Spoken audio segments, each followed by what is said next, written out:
Kevin McCarthy, under pressure from the right, greenlights an impeachment inquiry against President Biden. The White House scolds the media about doing their job by discrediting the allegations, and Hunter Biden indicted on gun charges. I'm Howard Kurtz. We've got two presidential candidates joining MediaBuzz today to weigh in on these and other subjects, Ron DeSantis and Mike Pence.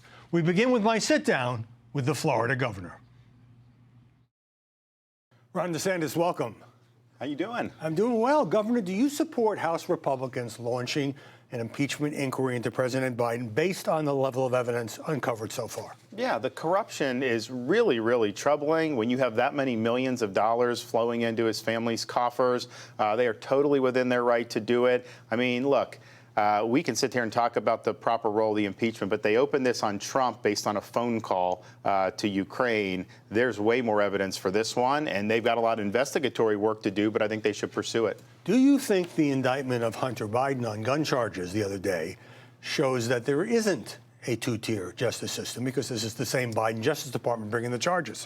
Well, the problem with that is that there's really been no serious inquiry into his business dealings, where he's making millions of dollars on the Burisma board. He just happened to walk into that because he's so great. I mean, we know there's a lot of serious problems with the China and the Ukraine stuff, and that's never really been pursued. So I guess the question is, yes, it's a felony charge, but that potentially is going to be much less grave than some of the corruption that he would be looking at. So if they're doing that as a way to divert attention from the more serious stuff, then that, of course, doesn't show that we have a two-tier. It confirms that there's a two-tier. Well, that remains to be seen. You told CBS that the presidency is not a job for somebody 80 years old. So let me just ask you point blank. Does Joe Biden right now have the mental and physical acuity to do the job? No, look, I mean, I think that Father Time is undefeated. And this isn't even a knock on him personally. This is just the nature of it. This is something that's a very grueling job. It requires energy. It requires leadership. And he's not in a position where he's able to discharge that. So you see a decline in his performance from over the years? I think so. I think if you look back, even when he first started running for president, and look at some of the interviews he did compared to now, you can see, the effect of Father Time. That's just the nature of it. You have been talking to House conservatives, you used to be one, who want deeper spending cuts, and you've indicated that you have their back, you support that. But since the Democratic Senate won't go along, are you willing to tolerate a government shutdown that can cause a lot of pain and disruption? Well, here's what I would just recommend they do. They campaigned on certain things. Our voters did give them the House, not by big majorities, but they did give it to them. So just do what you say you're going to do. The Senate can do what they're going to do. I understand that there could be negotiations after that. But what I don't think they should do is say, oh, well, the Senate won't accept what we're going to do, so we're not going to do what we believe in. Do what you believe in, because the country is going insolvent, and they've got to show a better way. And even if they don't ultimately succeed on everything, at least they've put the flag in the ground and showed after 2024, if we have unified Republican control, we have a path to get this nation back to fiscal sanity. And part of it is the dollars and cents, because the debt, I mean, you've covered it. Oh, yeah. How much the debt has gone up just in the last 5 or 6 years. And it is under both parties. Under both parties. Yeah, and you've been very 100%. consistent 100%. In saying that. But you also have the issue of our voters, and many of these congressmen have talked about the abuse of power by federal agencies like the FBI surveilling moms going to school board meetings, or having memos circulating that say observant Catholics are potential terrorists, weaponizing the Justice Department. So if that's the case, to just fund it without any type of reining in, you're basically continuing the abuses you're talking about. Let's turn to your background. I haven't heard you talk all that much about serving in the military in Iraq, a little bit more lately, or playing baseball at Yale, or raising 3 kids, 6 and under. Would it help to broaden your biography and let people be a little bit more familiar with that, rather than just be a governor in a nice suit? Yeah, well, look, I think so. My view is it's not about me. Like, I want to talk about what I'm going to do for you. Your name's going to be on the ballot. No, I know. And so, but I do think, like, people do know I'm a good governor, most of these Republican voters, and they give me credit for that, but they don't necessarily know a lot. So, for example, with, like, the military, I was a blue-collar kid growing up, working minimum wage jobs. My parents were blue-collar, and I had to earn my way through school and all this stuff, but I put myself in a position where I could have made a lot of money, but then September 11th happened, and I raised my hand to join and serve in our military. I didn't get school paid for anything. I was like, you know what? Our country's in conflict. I believe in this country, and I'll have time to do other stuff, but this is something so I volunteered. I volunteered to serve in Iraq. I served in Gitmo, different places.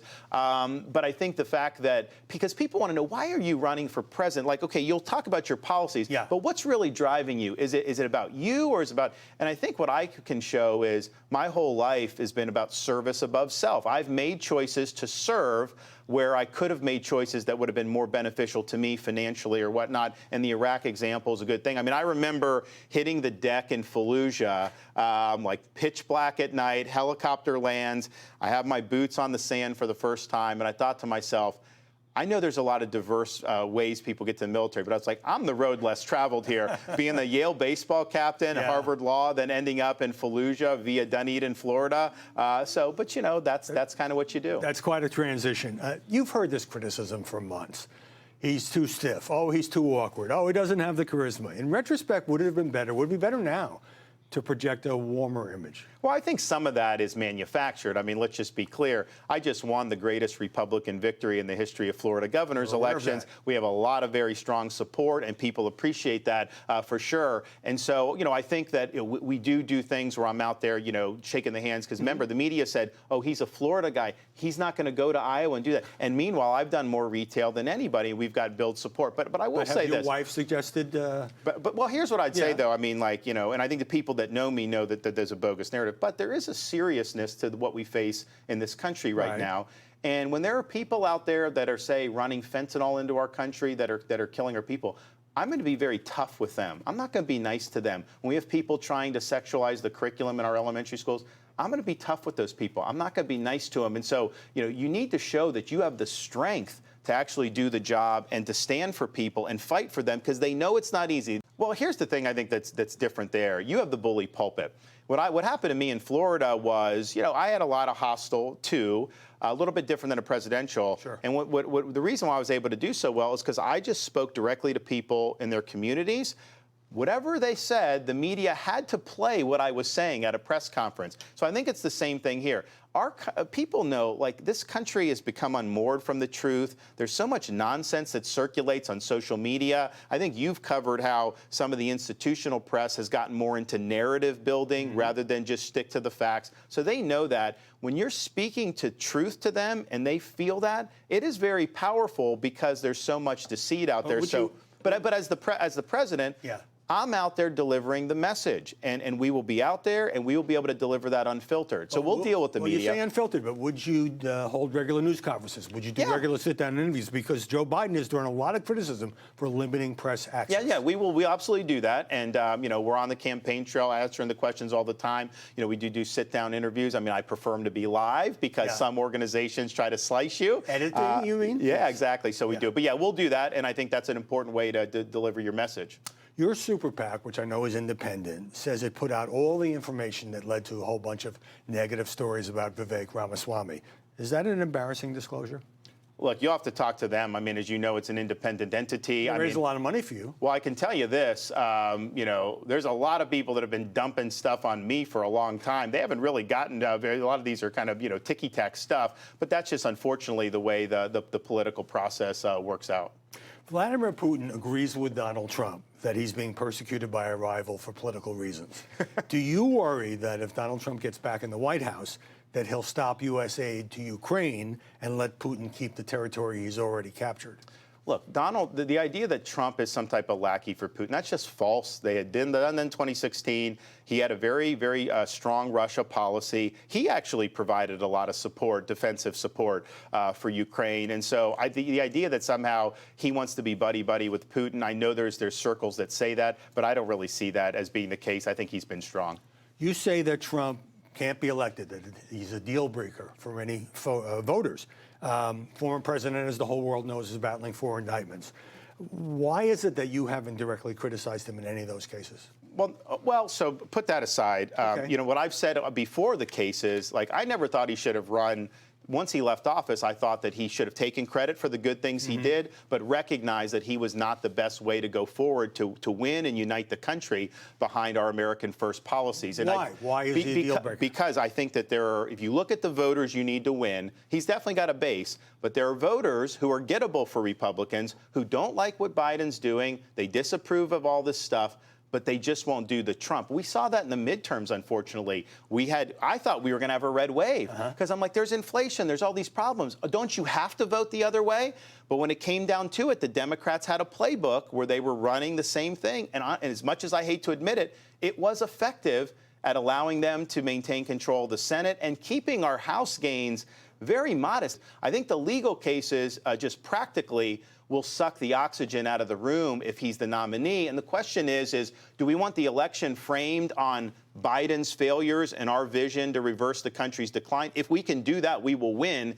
If the election's all about documents at Mar-a-Lago, January 6th, all that stuff, that's going to let Biden hang out in his basement.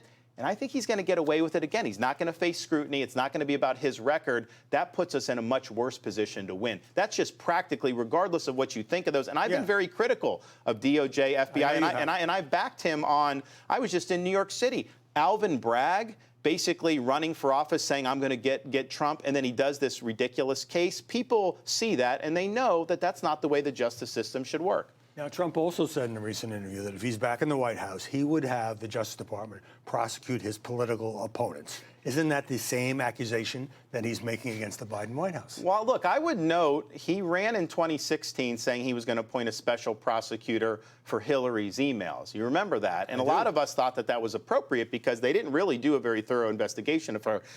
2 weeks after he got elected, he said, forget it. That's what you say before the election. It's not what you say after the election. So he didn't follow through on that promise. And it's not about going after your opponents.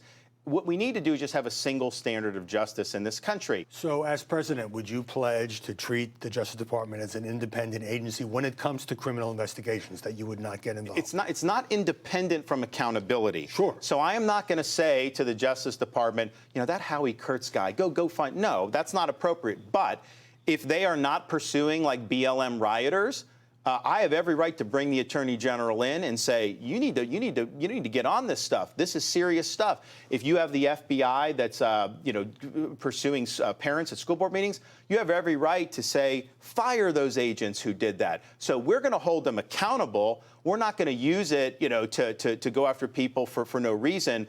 But we are going to set the priorities that they're going to do. And for my priorities, it's not going to be ticky-tack political stuff. It's going to be the things that really matter to keep this country safe.